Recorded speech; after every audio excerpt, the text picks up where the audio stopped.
So we watched not one, but 2 Shudder films tonight. One was in theaters, and the other one was released straight to the app, to the streaming platform.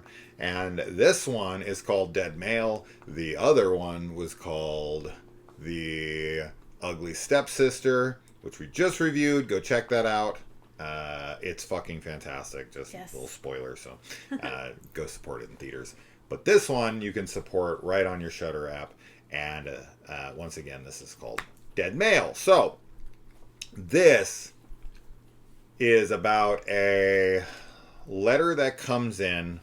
It's like a piece of paper with some blood on it, and like it says "Help me," and like a description of a house, like with like sort of like. Because it doesn't have the address, otherwise that would be too easy. It just says, like, on a highway, and then, like, the color of the house. Yeah.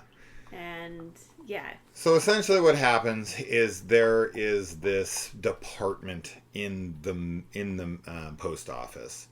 And there's this this guy who's, like, a male investigator. Mm-hmm. And he works in isn't it just called the Dead Male department? Or, like, Dead Male?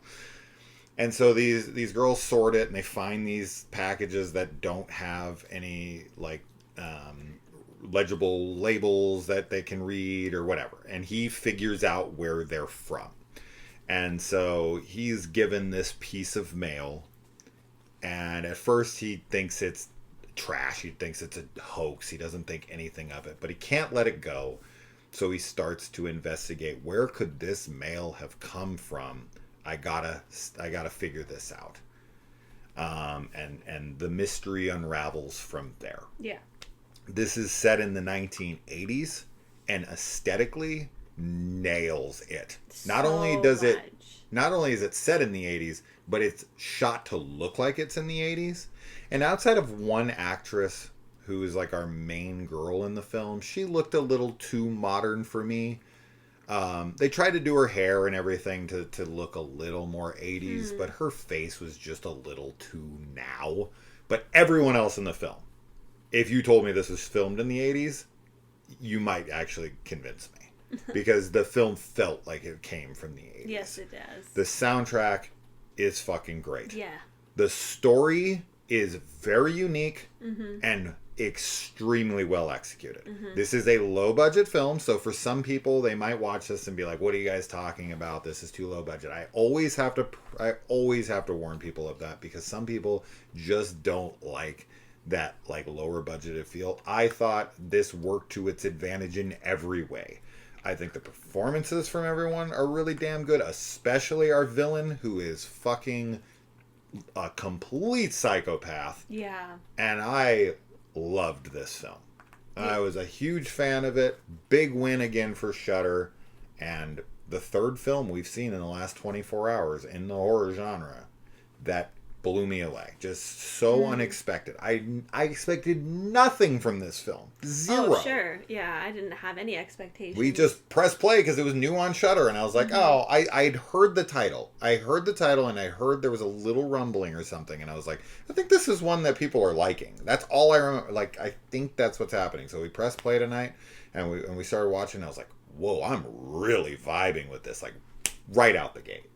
Yeah, I think that the aesthetic and, like, the vibe of the film is, for me, maybe, like, that plus the music. Yeah. I mean, everything works really well, but that's, like, one of the big highlights for me is just, like, how it feels.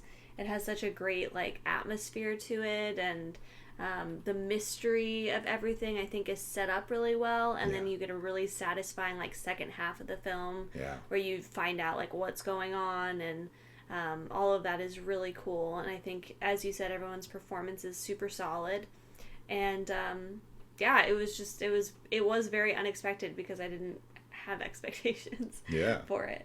Yeah. You know, and the movie doesn't go ways that you think it's gonna go. Yeah. Right? Like, it starts down one path, and then it veers, and you're like, oh, and you think, like, oh, I got this figured out, or I think I know where this is going, or whatever, and it takes pretty much a hard right turn, and while that somewhat bummed me out, I really liked the subversion And I really, really enjoyed getting to know our antagonist and really kind of like analyzing his background when it's kind of given out to us very, very like sporadically and very ambiguously. Yeah. And I was pointing out little notions, like little things in the film that I was like, oh, the ice cream is because, because of the kinds of flavors of ice cream it was. I was like pointing out the metaphors and like how that connected to his backstory and what was driving him to do what he was. And it's just very tragic. And he's like almost sympathetic, but he's also such a shitty person. Yeah. But there is a sadness to it.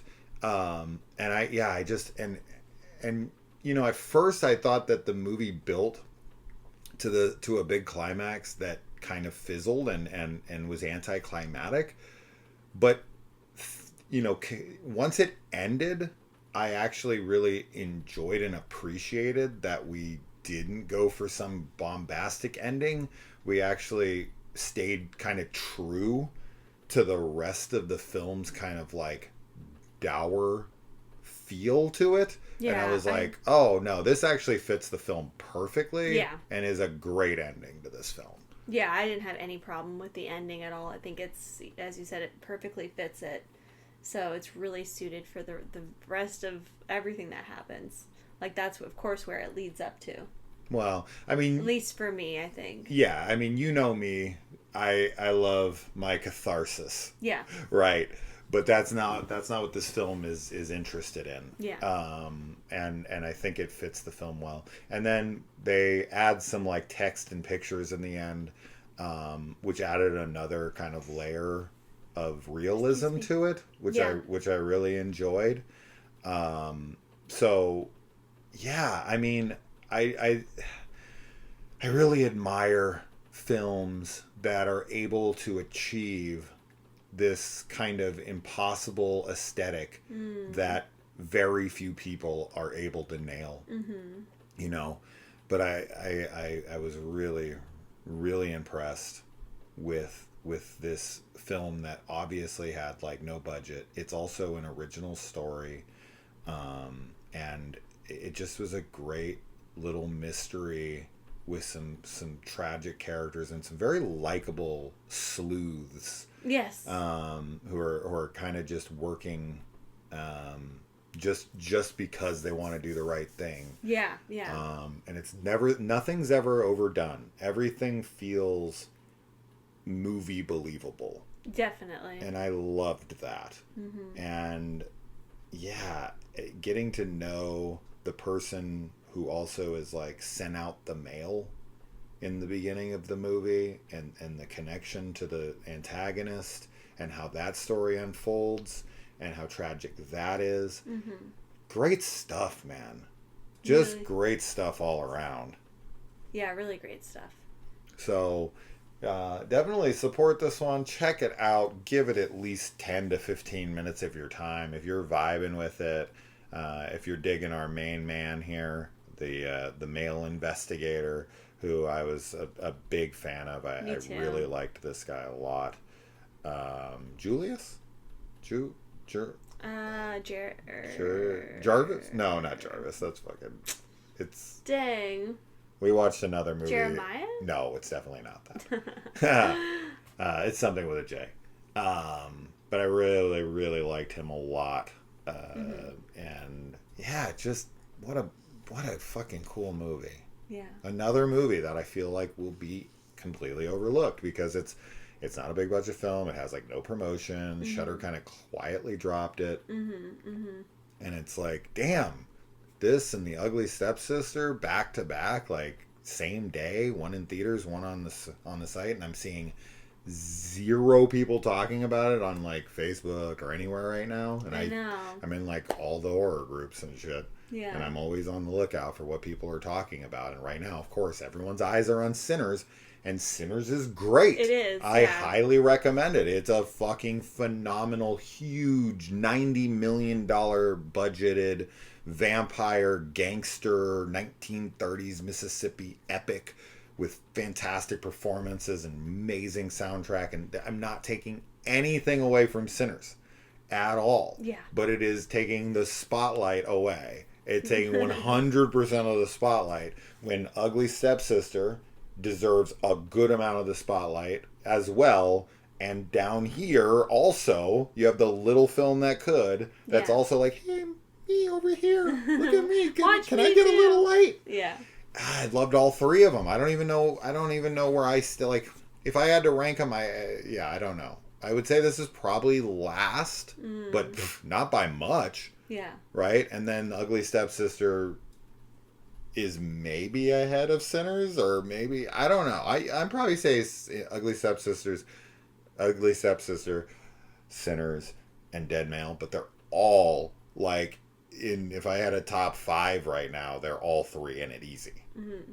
Right? And I've watched like 45 horror films this year so far. That's pretty crazy. And all 3 are in my top 5 right now. Easy. Yeah. The Girl with the Needle. And then one other one. The Freaky Tales, if we want to consider that horror, was also fucking awesome. So, yeah, I mean, it's been a great year so far. It has. And this is no exception. Another fantastic addition. Let's just keep it rolling. Let's just keep it going. I want to see another fantastic film that makes it in my top 5. I'm going to have 50 films in my top 5. Mm-hmm. Yeah, you're going to have a ton. You're going to have a lot. I'm fine with that. Coming to the end of the year, if I'm like just pulling my hair out of my head because I'm like, I have too many great films, that's a wonderful problem to have. It definitely Because I don't give a fuck. At the end, let's be honest, I don't give a fuck about my ranking. I don't care about my ratings. I literally hate doing both of those things. I literally hate them. I never want to do either. I don't care. I just want to enjoy the films and talk about them with you guys. That's all I care about. Ranking them, rating them is so arbitrary to me. I'm just like, I loved this one, and I loved this one, and I loved this one.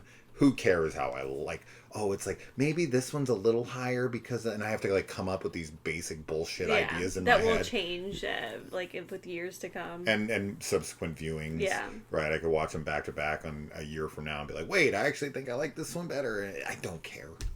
I don't care. All I care about is the quality of the film and my enjoyment of it. And this one rocked. Sinners rocked.